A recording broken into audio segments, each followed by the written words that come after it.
Hello class. This is a thing that normally I put this on the dry erase board as an example of what I want, but we didn't have a dry erase board and it was just very hectic, so I didn't get to explain this. It's probably better that we're seeing it in the video anyhow. So MLA header, this is the format we use in the English Department, Modern Language Association document format. It's how we standardize our document setup, and it's how we standardize our documentation and citation for the modern languages discipline. English is one of the modern languages. So everything that you do needs to have an MLA header, even if it feels like, well, this is weird. Yeah, it's weird, but I want an MLA header on your discussion forums, your response papers, your summaries, your précis, your formal papers. The header's got to be double spaced. And honestly,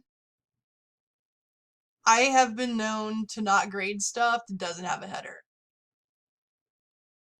And assign a 0 and then maybe allow you to resubmit it with a header. The chance of this happening is not that great anyhow, but it will be 0 before the end of Unit 1. I want you to have MLA headers on all your assignments. All right, so that said, let's jump right into kind of the highlights of Chapter 4, which is academic writing. So academic writing is different than the kind of writing that you do in other places. And it's going to be kind of a head scratcher because you're being expected to do things that you weren't expected to do in high school English, certainly. Academic writing responds to ideas. So the concept basically is you're going to read and take in a lot of stuff and understand things, but you're going to produce written work that responds to those things that you've read and that you've taken in, and then which cites the sources appropriately. Academic writing is also the sort of writing where you're going to be asking questions and answering them in your writing. Say what you think. This is not the same thing as shooting from the hip with your opinion. This is you reading what others have written on a topic, asking questions about what they've written, and then reaching your own conclusion. When I say what you think, what I mean is, what conclusion have you, the intelligent human reading these things, come to? And that is what your writing will be based on. Focus from the start. One of the things that we do for narratives and for other kinds of writing is we'll just kind of meander through and then eventually get to the point. That's not something you do in academic writing. In academic writing, your main point's got to be stated at the end of that first paragraph.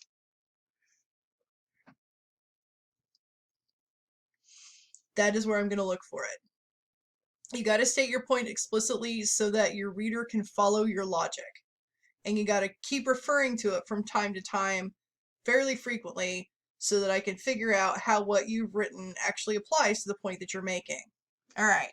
So this is the kind of thing academic writing is. It's a conversation. In fact, this idea of it being a conversation, kind of, the example goes like this. Imagine that you're at your friend's party. You've just walked in the door. Everybody is talking, right? There's people on the couch talking. There's people standing by the keg and they're talking. There's people out on the porch talking. There's people holed up in the bathroom or whatever and they're talking.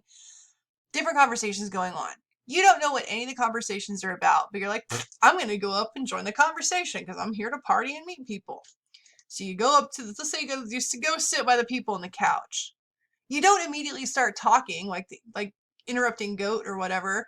You listen to what they have to say before you join in because you don't want to be an idiot and because you don't know what they're talking about, right?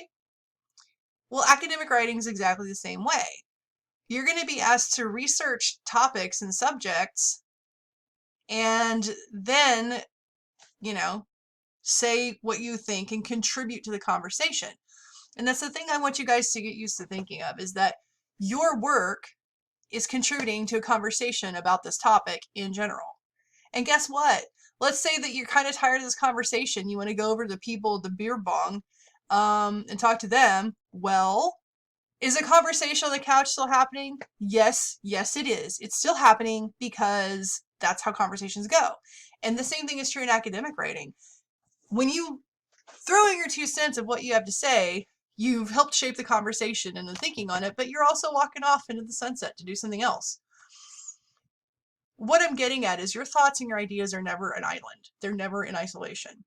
They're always connected to what comes before, and they're gonna be connected to what comes after, right? So, features of academic writing. All right. Standard edited English. So the habit of just kind of dashing stuff off and not really paying attention to how well it's put together and what your spelling and punctuation and grammar look like is over. Also, you've got clear and recognizable patterns of organization. We can usually tell when we're reading an essay that's trying to persuade us of something because it will present its point, and then it will usually present its main argument, the thing it wants us to do or say or think. And then it'll start with like the weaker reasons first, and then by the end of it, you're getting this really strong, big, huge reason that you have got to do what the topic or what the thesis is telling and suggesting of you. So that's what I'm talking about, the pattern of organization. Some of the patterns, and we are going to get into these later in the semester, but some of the patterns of organization that we also see will be compare and contrast. They will be process analysis, they will be narrative, they will be informative. There are all different kinds of patterns that you can use to organize your paper. But the main principle here is that it is definitely organized. And the audience reading it is going to be able to pick up on how it's organized.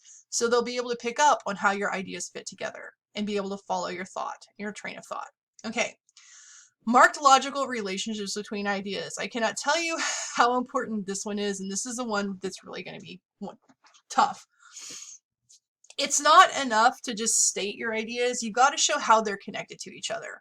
And when I say marked logical relationships to ideas, when I'm saying you are using transitional language and comparison language so that I'm connecting all the things that you're putting, I'm connecting all the points that you've put in, and it's easy for you to follow. They're clearly linked to each other because you've explained the link.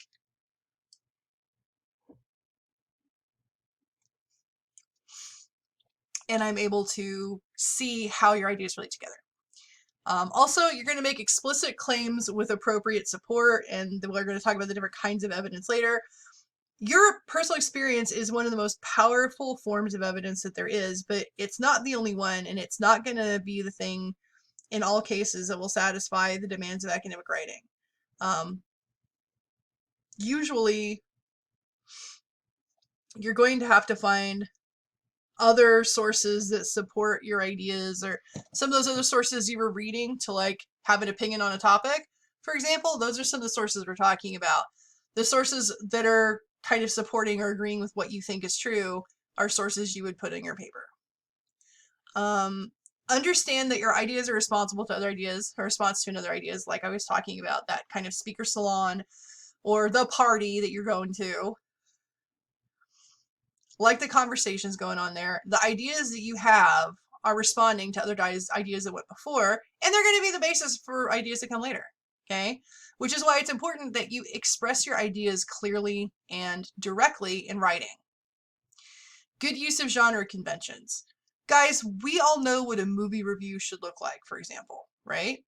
Okay, people have expectations of what to see in a movie review. They're not really interested in the life story of one of the performers. And if that shows up, if a really long bio of a performer shows up in a movie review, people are going to be upset. Let's say that you're petitioning city council for some reason.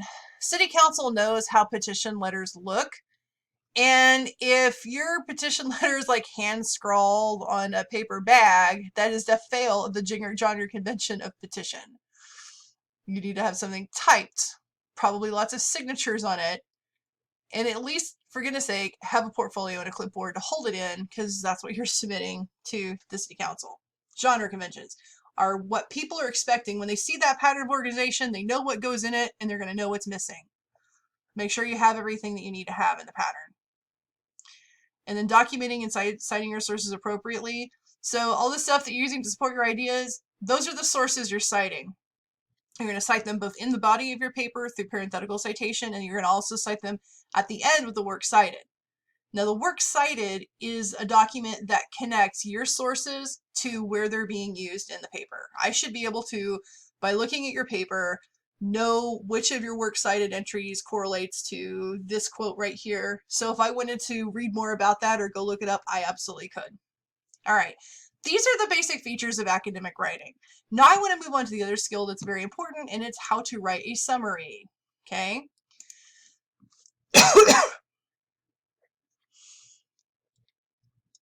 You cannot summarize a text you don't understand. And if you're having trouble understanding a text, you're going to have to break it down.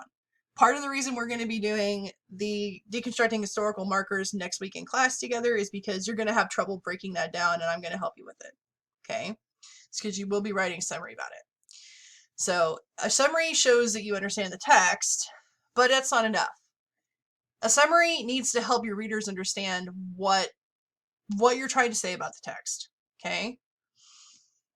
A summary can be tough because you're not sure how much information to include. You may have too much or you may have too little. But with this 8-step method, you should be able to summarize text quickly and successfully. Now, I'm not saying it's going to go fast at first. I'm just saying when you use this method to create summaries, it gets faster, it gets easier, you know what you need to do, and it can be for any class or subject. All right. Step 1. Don't read the text all the way through, just take a glance at it. What are the subheadings? What are the sections? What are the bolded terms you're going to have to look up? Make sure you know what they are before you read. Basically, you're wanting to see if there are any obvious places where you can divide this thing into chunks, because those chunks may end up being very important to how you structure your summary. Okay?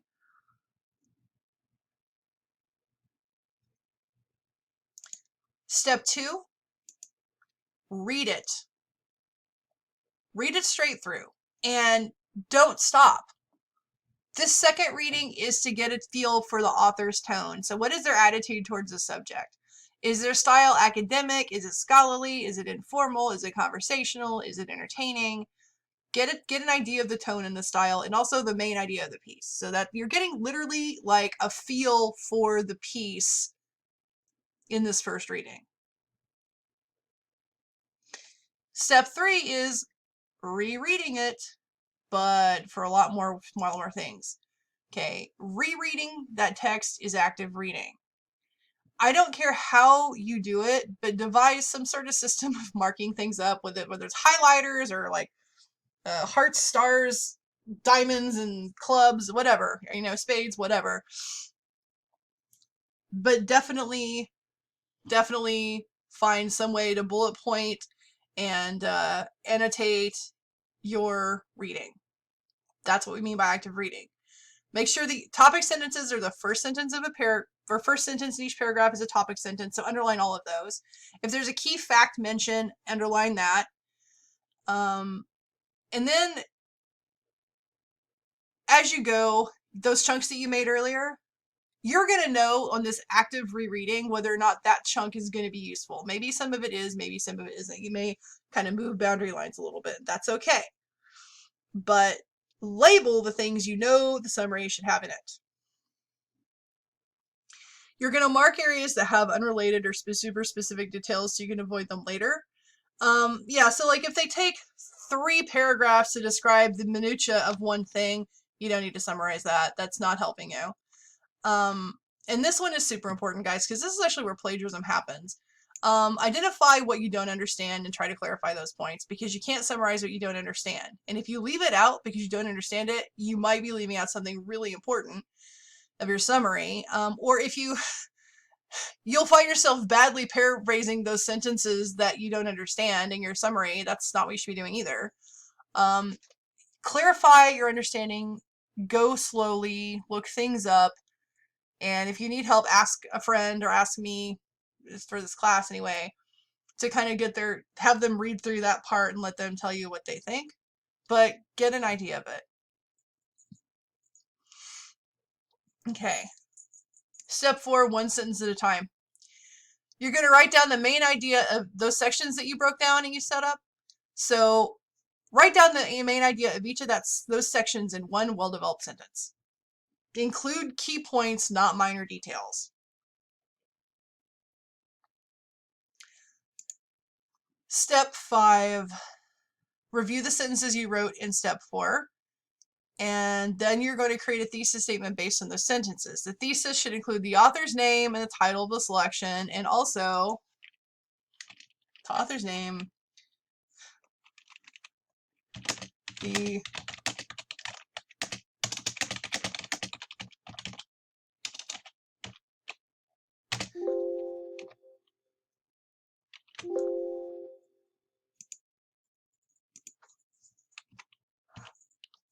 goodness gracious. All right, there we go.